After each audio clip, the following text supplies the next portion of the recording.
మీ ఎలాంటి వ్యాపార ప్రకటనలకైనా వెంటనే మా ఛానల్ సంప్రదించండి. నమస్తే. ఈరోజు మన స్టూడియోలో ప్రముఖ ఆధ్యాత్మికవేత్త ఆస్ట్రాలజర్ బ్రహ్మశ్రీ సుభాష్ శర్మ గారు మనతో ఉన్నారు. గురువుగారితో మాట్లాడేద్దాం. నమస్కారం గురుగారు. శ్రీమాత్రేనండి. గురుగారు, నవంబర్ మాసం ఓవరాల్గా మకర రాశి వాళ్ళ స్థితిగతులు ఏ విధంగా ఉండబోతున్నాయి? ఓవరాల్గా ఈ మాసం వీళ్ళు ఎలాంటి జాగ్రత్తలు తీసుకోవాలి? తప్పకుండా తెలియజేస్తానండి. ముందుగా ప్రేక్షకులందరికీ శ్రీమాత్రే నమః, శ్రీ గురుభ్యో నమః. నమో దేవ్యై మహాదేవ్యై శివాయై సతతం నమః. నమ ప్రకృతి భద్రాయై నిహితాం ప్రణతాస్మిత. మకర రాశికి అధిపతి శని అవుతూ ఉంటాడు కనుక మకర రాశిలో జన్మించినటువంటి జాతకుల యొక్క ప్రభావం ఎలా ఉంటుంది అని అంటే కనుక వీళ్ళకు కోపము, ఆవేశం విపరీతంగా ఉంటూ ఉంటుంది. ఏ చిన్నదానికైనా సరే అనుకోకుండా షార్ట్ టెంపర్ అంటారు సరే, క్షణికావేశం అని అంటుంటాం. ఆ క్షణికావేశం వచ్చేటటువంటి ప్రభావం కలిగినటువంటి వ్యక్తులు మకర రాశి వారు అని చెప్పుకోవచ్చు. వీళ్ళు ముఖ్యంగా ఎవరి మాట పట్టించుకోరు. ఎందుకంటే వీళ్ళు చేసేటటువంటి పని వీళ్ళకు మంచి అయిన అనిపిస్తే కనుక వీళ్ళు చేసేస్తూ వెళ్ళిపోతారు. ఎదుటి వాళ్ళకు అది చెడుగా అనిపించినా ఎదుటి వారి గురించి పట్టించుకోకుండా ఉండేటటువంటి స్వభావం కలిగినటువంటి వ్యక్తులలో ఈ మకర రాశి వారు ఒకరు అని చెప్పుకోవచ్చు. వీళ్ళు చాలా మట్టుకు కాలాన్ని వృధా ప్రయత్నం ఎక్కువగా చేస్తూ ఉంటారు. వృధా అంటే ఒక రోజులో కావాల్సిన పని కూడా దాదాపుగా 2-3 రోజులు పొడిగించేటటువంటి పనులు ఎక్కువగా పెట్టుకుంటూ ఉంటారు. అదే రకంగా వీళ్ళకు లేజీతనం ఎక్కువగా ఉంటూ ఉంటుంది. చేసిన పని ఎప్పుడైనా చేద్దాము అనుకున్నా లేదన్నా మనము ఎగ్జాంపుల్గా రేపు ఒక పని ఉందండి, 9 గంటలకు వెళ్ళాలి. కరెక్ట్గా వీళ్ళు ఏంటంటే 9 గంటలకే లేచి రెడీ అవుతూ ఉంటుంటారు. మనం 9 గంటలకు వెళ్ళాలంటే 8 గంటలకు రెడీ అయ్యి 9 గంటల లోపు గమ్యాన్ని చేరుకునేటటువంటి ప్రయత్నం చేస్తుంటారు. కానీ వీళ్ళకి అలా కాదు, 9 గంటలకంటే 9 గంటలకే లేస్తూ ఉంటారు. అంటే లేజీతనం ఎక్కువగా ఉంటూ ఉంటుంది. కార్యాచరణ లోపాలు ఎక్కువగా చేస్తూ ఉంటారు. మిస్టేక్స్ చాలా మట్టుకు తెలిసి మిస్టేక్ చేయడంలో వీళ్ళకు మించినటువంటి వారు మరొకరు లేరు. కాబట్టి తెలిసి చాలా మిస్టేక్లు చేస్తూ ఉంటారు. మళ్ళీ దాన్ని కప్పిపుచ్చుకోవడానికి 1,000,000 అబద్ధాలు ఆడుతూ ఉంటారు.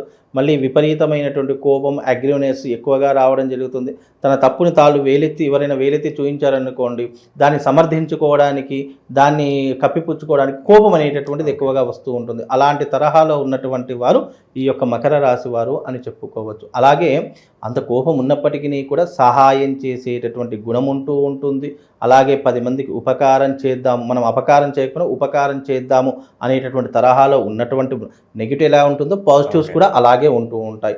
అలాగే తాను ఎవరినైనా నమ్మారు, తాను ఎవరితోనైనా స్నేహం చేశారు అని అంటే వాళ్ళ కోసం ఎన్ని ప్రయత్నాలైనా చేస్తారు. వాళ్ళకి కష్టం వచ్చింది, వాళ్ళకి ఆపద వచ్చింది, వాళ్ళకి దుఃఖం కలిగింది అంటే వీళ్ళు తాము ఉన్నటువంటి స్థాయిలో ఎంతవరకు చేయాలో అంతవరకు చేసేటటువంటి స్థితిలో ఈ యొక్క మకర రాశి వారు ఉంటారు అని కూడా చెప్పుకోవచ్చు. ముఖ్యంగా వీళ్ళు ఏంటి అంటే కనుక తమ కోసం తాము కాకుండా ఎదుటి వారి కోసం పనిచేసేటటువంటి స్వభావం అతి కొద్ది మందికి మాత్రమే ఉంటుంది. ఆ కొద్ది మందిలో ఈ యొక్క మకర రాశి వారు ఒకరు అని చెప్పుకోవచ్చు. ఇలాంటి స్వభావం కలిగినటువంటి వారు కాబట్టి మకర రాశి వారు గొప్పవారే అని చెప్పుకోవచ్చు. అలాగే వీళ్ళు ఈ మాసంలో వీళ్ళ యొక్క పరిస్థితులు కొద్దిగా మెరుగైనటువంటి పరిస్థితులు ఎక్కువగా ఉంటూ ఉంటాయి. మంచి ఉద్యోగం రావడము, ఆర్థికపరమైన ఇబ్బందులన్నీ కూడా దూరం అయిపోవడము, అలాగే వీళ్ళు చేసేటటువంటి వృత్తి వ్యాపారాదులలో లాభాలు చేకూరడము, ఇలాంటివన్నీ కూడా సమృద్ధిగా ఉండేటటువంటి అవకాశము మకర రాశి వారికి ఈ మాసంలో తప్పకుండా ఏర్పడుతూ ఉంటుంది. కాబట్టి మకర రాశి వారికి లాభదాయకమైనటువంటి మాసము ఈ మాసము అని చెప్పుకోవచ్చండి. ఎలాంటి రంగాల్లో ఇన్వెస్ట్మెంట్స్ వీళ్ళకి సూచిస్తారు? పలానా రంగంలో పెడితే అభివృద్ధి వస్తుందంటే ఏం చెప్తారు? లాభాల బాట ఇప్పుడున్నటువంటి తరహాలో లాభాలు అనేటటువంటివి ఏ ఇన్వెస్ట్మెంట్ పెడితే బాగుంటుంది అని అంటే కనుక ఇప్పుడు నడుస్తున్నటువంటి జనరేషన్లో, ఇప్పుడు నడుస్తున్నటువంటి బిజినెస్లలో ముఖ్యంగా ఫుడ్కి సంబంధించినటువంటి బిజినెస్ చాలా లాభదాయకంగా కలిసి చిన్న టిఫిన్ సెంటర్ పెట్టుకున్నటువంటి వాడు కూడా రోజుకు 10,000 రూపాయలు సంపాదిస్తున్నాడు. రోజుకు 10,000 అంటే నెలకు 3,50,000 రూపాయలు సంపాదిస్తున్నాడు అని అంటే నెలకు 3 లక్షలు ఖర్చులన్నీ పోను కనీసం తనకు 1,50,000 అయినా మిగులుతాయి. అంటే ఒక సాఫ్ట్వేర్ ఎంప్లాయీ కంటే ఎక్కువగా ఉన్నటువంటి జీతం. అంటే అలా ఫుడ్కి సంబంధించినటువంటి బిజినెస్లు కూడా కలిసి వస్తూ ఉంటాయి. అంటే వాటికి జాతకంతో పని లేకుండా ఇన్వెస్ట్మెంట్ పెట్టాలి, మనము మన దగ్గర డబ్బులు ఉన్నాయి ఎవరికైనా ఇచ్చి ఇన్వెస్ట్మెంట్ పెట్టాలి, లేదా మనం ఇన్వెస్ట్మెంట్ పెట్టి దాంట్లో ఉన్నటువంటి లాభాన్ని మాత్రమే తీసుకోవాలంటే ఫుడ్కి సంబంధించినటువంటి బిజినెస్ పెట్టుకోవచ్చు.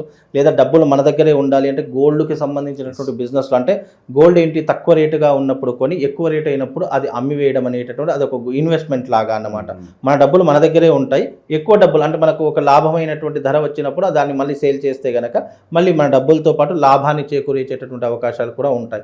అలాగే రియల్ ఎస్టేట్ రియల్ ఎస్టేట్ రంగం అంటే అర్థం ఏంటి అని అంటే కనుక ఇప్పుడు అసలు రియల్ ఎస్టేట్ చాలామంది రియల్ ఎస్టేట్ పడిపోయిందండి, అసలు ఇప్పుడు రియల్ ఎస్టేటే లేదు అని అనుకుంటారు. కానీ ఇప్పుడున్న తరహాలో ఇప్పుడు లేదు కాబట్టి ఇప్పుడు దాని మీద ఇన్వెస్ట్మెంట్ పెట్టి ఒక 2-3 సంవత్సరాలు 4-5 సంవత్సరాల తర్వాత మళ్ళీ రియల్ ఎస్టేట్ ఎలాగైనా పుంజుకుంటుంది. రియల్ ఎస్టేట్ భూమిలో యొక్క వ్యవహారాలు ఎలా ఉంటాయంటే రాజకీయ నాయకుల మీద అవి ఆధారపడి ఉంటాయి. వాళ్ళు రాజకీయ నాయకులు చేసే చదరంగంలో ప్రజలందరూ కీలు బొమ్మలు అవుతూ ఉంటారు. వాళ్ళు పెంచితే పెరిగే ధరలు అవుతాయి, తగ్గితే తగ్గించే ధరలు అవుతూ ఉంటాయి. కాబట్టి ఇప్పుడు రియల్ ఎస్టేట్ మార్కెట్ ఎక్కువగా లేదు కాబట్టి ఇప్పుడు భూముల మీద ఇన్వెస్ట్మెంట్ పెట్టండి. అంటే ఎక్కడ తక్కువగా ఉందో ల్యాండ్ అక్కడ దాని మీద ఇన్వెస్ట్మెంట్ పెట్టి దాన్ని ఒక 4-5 సంవత్సరాలు ఒక 5-6 సంవత్సరాలు వదిలేసి దాని తర్వాత మీరు దాన్ని సేల్ ప్రాపర్టీ కింద పెట్టారనుకోండి, అది తప్పకుండా మీరు పెట్టినటువంటి లాభానికి రూ3 ఇంట్రెస్ట్ చొప్పున మళ్ళీ మీ అకౌంట్లో జమ అయ్యేటటువంటి విధంగా ఉండేటటువంటిది రియల్ ఎస్టేట్. కాబట్టి ఇలాంటి తరహాలో పెట్టవచ్చు. అలాగే స్టాక్స్ అనేటటువంటి ఈ మధ్యకాలంలో చాలామంది దాని గురించి అవగాహన లేనటువంటి వారు కూడా ఈ మధ్యకాలంలో యూట్యూబ్లో స్టాక్ మార్కెట్ మీద పెట్టడం వల్ల మీకు ఉన్నటువంటి ఉపయోగాలు ఏంటి, అది కూడా లాంగ్ ప్రాసెస్ అన్నమాట. కాబట్టి అలా స్టాక్ మార్కెట్ మీద పెట్టేసి కొన్ని డబ్బులు మీరు వదిలేస్తే కనుక అవి మీకు రాబోయేటటువంటి రోజుల్లో ఎలాగైతే భూముల ధరలు పెరుగుతూ తగ్గుతూ ఉంటాయి, అవి కూడా స్టాక్ మార్కెట్స్ అనేటటువంటి అలాగే ఉంటాయి. కాబట్టి స్టాక్ మార్కెట్ మీద ఇన్వెస్ట్మెంట్ చేయండి. అది కూడా 10 మంది సలహాలు తీసుకొని. స్టాక్ మార్కెట్ అనేటటువంటిది కూడా అది ఎలా ఉంటుంది అంటే ఒక జూదం లాగా. ఇవన్నీ కూడా జూదంతో సంబంధించినటువంటి వ్యవహారాలు. అవి వస్తే వస్తాయి, పోతే పోతాయి. కాబట్టి మీరు దాన్ని ఆచితూచి అవగాహన చేసుకొని మీకు అవగాహన ఉంది అంటేనే అందులో స్టాక్ మార్కెట్లో పెట్టండి. లేదా మీకు అవగాహన లేదంటే ఈ మధ్యకాలంలో మనకు తెలిసినటువంటి వారు స్టాక్ మార్కెట్లో ఒక ప్రపోజల్ పెట్టారు. ఏంటి అని అంటే కనుక మీకు స్టాక్ మార్కెట్ గురించి అవగాహన లేకపోతే మీ ఫోన్ నుంచే ఆపరేట్ చేసి అతనికి అథారిటీ ఇస్తే కనుక అతను రోజు దాన్ని చెక్ చేస్తూ ఉంటాడు. మీరు దేని మీద ఇన్వెస్ట్మెంట్ పెట్టాలి, గైడెన్స్ ఇచ్చేటటువంటి వ్యవహారాల్లో చాలా క్లాసెస్ స్టార్ట్ అయ్యాయి. అలాగే మా తెలిసినటువంటి వాళ్ళు కూడా క్లాసెస్ స్టార్ట్ చేశారు. మీరు దగ్గర డబ్బులు ఉన్నాయి, ఇన్వెస్ట్మెంట్ పెడదామండి స్టాక్ మార్కెట్లో అని అంటే కనుక ఇలాంటి తెలిసినటువంటి వాళ్ళ సలహా తీసుకోండి. మీకు తెలియకపోయినా నాకు సంబంధించినటువంటి వ్యక్తులు చాలామంది స్టాక్ మార్కెట్లో ఇన్వెస్ట్మెంట్ చేసిన వాళ్ళు ఉంటారు. అలాంటి వాళ్ళ సలహా అయినా మీకు ఇచ్చేటటువంటి ప్రయత్నం చేస్తాను. కాబట్టి స్టాక్ మార్కెట్లో ఇన్వెస్ట్మెంట్ చేయండి. తద్వారా మీకు మంచి భవిష్యత్తు అనేటటువంటిది ఏర్పడేటటువంటి అవకాశం ఉంటుంది. ఓకే, ఇక వివాహ ప్రయత్నాల పరంగా ఎలా ఉంటుంది గురువుగారు? అలాగే వైవాహిక జీవితం ఎలా ఉంటుంది? వివాహం కానటువంటి వారికి ఈ మాసంలో తప్పకుండా వివాహం కుదిరేటటువంటి అవకాశము, ఫిబ్రవరి మార్చి సమయాల్లో వివాహం అయ్యేటటువంటి అవకాశాలు ఏర్పడతాయి. అంటే ఇప్పుడు నిశ్చితార్థం కావచ్చు, లేదా అంటే నచ్చిన పిల్లను మనము మామూలుగా చూసుకొని ముహూర్తాలు తీసుకోవడం కావచ్చు, ఇలాంటివి జరిగేటటువంటి పెళ్లి చూపులు, నిశ్చితార్థం ఇలాంటివి జరిగేటటువంటి సందర్భాలు ఏర్పడతాయి.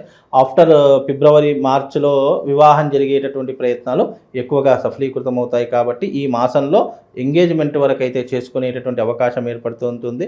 కనుక తప్పకుండా ఈ మాసంలో వివాహం కానటువంటి వారికి నిశ్చితార్థం జరిగేటటువంటి అవకాశాలు మకర రాశి వారికి కనిపిస్తున్నాయండి. ఇక ఓవరాల్గా ఎలాంటి రెమెడీస్ తీసుకుంటే బాగుంటుందంటారు ఈ మాసం ప్రత్యేకంగా? ముఖ్యంగా ఈ మకర రాశి వారు ఏదైనా రెమెడీ చేసుకోవాలి అని అనుకుంటే కనుక మకర రాశి వారు జీవితంలో ఏదైనా ఒడిదుడుకులున్నా, ఆర్థికపరమైన ఇబ్బందులున్నా, వివాహపరంగా ఏదైనా ఇబ్బందులున్నా మీకు ప్రవాళ గణపతి అనేటటువంటి ఒక లాకెట్ ఉంటుంది.